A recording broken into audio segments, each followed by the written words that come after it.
आपने सुना है वीपी सिंह एक मीटिंग नहीं है जहाँ के लोगों ने कहा हमने सुना है, जहाँ मैं गई किसी ने वीपी सिंह का नाम ही नहीं सुना। मुझे बहुत हैरानी हुई। एक औरंगाबाद में एक गांव में मैं थी, मैंने पूछा आप में से ओबीसी कितने, बहुतों के नाम हाथ चले गए ऊपर। मैंने कहा आप में से कितने हैं जिनके जॉब्स हैं रिजर्वेशन आरक्षण की वजह से सरकारी नौकरी में, 3 का हाथ ऊपर गया। मैंने कहा आपने वीपी सिंह का नाम नहीं सुना। मुझे बहुत ही हैरानी हुई है सुन के। और फिर मैंने सोचा कि नेता का नाम आगे कैसे बढ़ता है, फैमिली आगे करती है। नेहरू गांधी परिवार, पार्टी ने भी आगे किया है नाम गांधी परिवार का, फैमिली भी ने भी किया है, और लोगों के नाम भी इसी तरह हुए। वाजपेयी का नाम हर एक, वाजपेयी का तो पूछिए हर एक ने सुना है। मनमोहन सिंह बहुत रीसेंट है तो तकरीबन लोगों ने सुना हुआ है। नरसिम्हा राव का इतना नहीं था, अनिंदर गुजराल का नहीं था, देवेगौड़ा का साउथ में है तो है। तो VP Singh was like a political orphan, जिन्होंने इतना बड़ा कदम लिया जिससे ओबीसी को फ़ायदा हुआ। और अगले 25 साल में ओबीसी की लीडरशिप स्टेट्स में आई।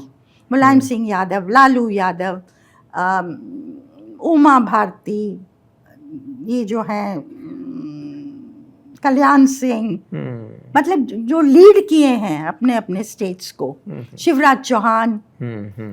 और 25 साल जो कोalition इरा रहा, लेकिन इस आदमी को इन्होंने नहीं ओन किया। अच्छा मैम, जितना मतलब मैं इसलिए क्योंकि आपसे ये समझना चाहूँगा और आप इसमें थोड़ा डिटेलिंग के साथ हमें बता पाएँ।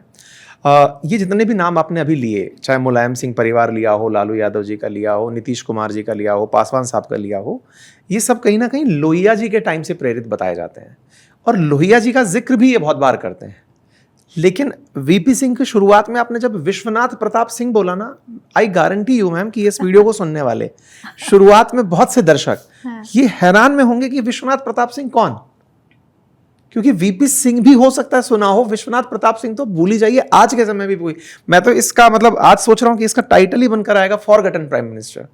हाँ, तो ये अच्छा टाइटल दिया आपने, accidental prime minister, least understood. ये मेरे से पूछा जाता who is the best, who is the worst, वो जवाब देना बड़ा मुश्किल है। But the forgotten prime minister, it's a good term you use for him. Exactly. तो ऐसा क्या हुआ मैम कि ये लोहिया जी को तो याद रखा गया, इनको याद नहीं रखा गया? क्योंकि किसी ने ओन नहीं किया, अपनी पार्टी नाराज हो गई। कांग्रेस के अंदर से ये निकले। 87 में राजीव गांधी जब प्रधानमंत्री बने 1984 में, जब इंदिरा जी की डेथ हुई, असैसिनेशन हुआ, तो 414 सीट्स जिसका मैंने जिक्र किया, इनको फाइनेंस मिनिस्टर बनाया अपना। प्रणब मुखर्जी को नहीं, इस तरह के बड़े दिग्गजों को नहीं, इनको लिया। और he was an very upright officer, जिसको संजय गांधी लाए थे 1980 में। इंदिरा जी ने फिर इनको सीएम बनाया उत्तर प्रदेश का। That's the beginning of his rise. He was considered loyalist of the Gandhi family. Okay. और संजय गांधी के बहुत करीब थे।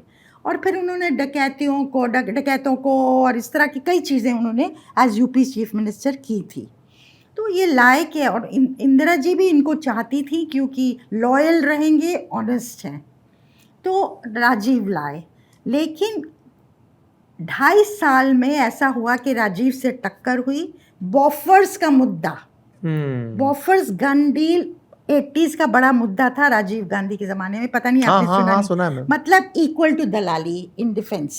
ये गन्स खरीदी गई स्वीडन से, उसमें दलाली की थी, और दलाली के खिलाफ एक पॉलिसी थी राजीव गांधी की, तो बॉफर्स उनके यहाँ चिपक गया। तो ये लोग कहते थे ना, जब हम राशन खरीदने गए या कुछ करने गए तो लोग पूछते थे, तो पूछते अच्छा इसमें कितना बॉफर्स है। अच्छा, मतलब दलाली को शब्द बॉफर्स का नाम दे दिया, इक्वल कर दिया था, इतना फैल गया था राजीव के खिलाफ। And VP Singh became the mister clean, जो राजीव पहले होते थे। पहले उनको मिस्टर क्लीन कहा जाता था, फिर वीपी सिंह बन गए। और पूरे ऑपोजिशन को 87 से 89 में नॉन कांग्रेस पार्टीज को, centrist, regional, right and left, एक प्लेटफॉर्म पे ले आए वीपी सिंह। ओके। और सरकार बनाई 2.5 साल में, और चुनाव जीते, और ये कोalition सरकार बनाई and he became the Prime Minister of India. In without place of- Congress. Without Congress. So, alternative to Congress at the center so this was the first time ma'am. was 89. पहले भी था 77 में जब हुआ था इंदिरा जी के खिलाफ. इमरजेंसी हुई थी 75 से 77 जहां हमारे सारे फंडामेंटल राइट्स को ख़त्म कर दिया था. प्रेस सेंसरशिप और ऑपोजिशन लीडर्स को जेल में डाल दिया और उन्होंने चुनाव भी करा दिया. क्यों करा? आज भी इस पे चर्चा होती है. क्या ज़रूरत थी? और बुरी तरह हार गई ऑल ओवर नॉर्थ इंडिया. अपनी सीट हार गई, उनके बेटे की सीट हार गई और फिर पूरा ऑपोजिशन जो जेल में डाला था वो निकले और विद इन डेज उन्होंने पार्टी खड़ी कर दी, जनता पार्टी. और उन्होंने सरकार बनाई, पर वो भी सरकार 2.5 साल 3 साल चली थी. वहाँ कैसे इंदिरा गांधी बाउंस बैक करती हैं, क्या पैंतरे उन्होंने अडॉप्ट किए, क्या रोल था संजय गांधी का, किस तरह से वापस पावर में आई, वो मैंने डॉक्यूमेंट किया है.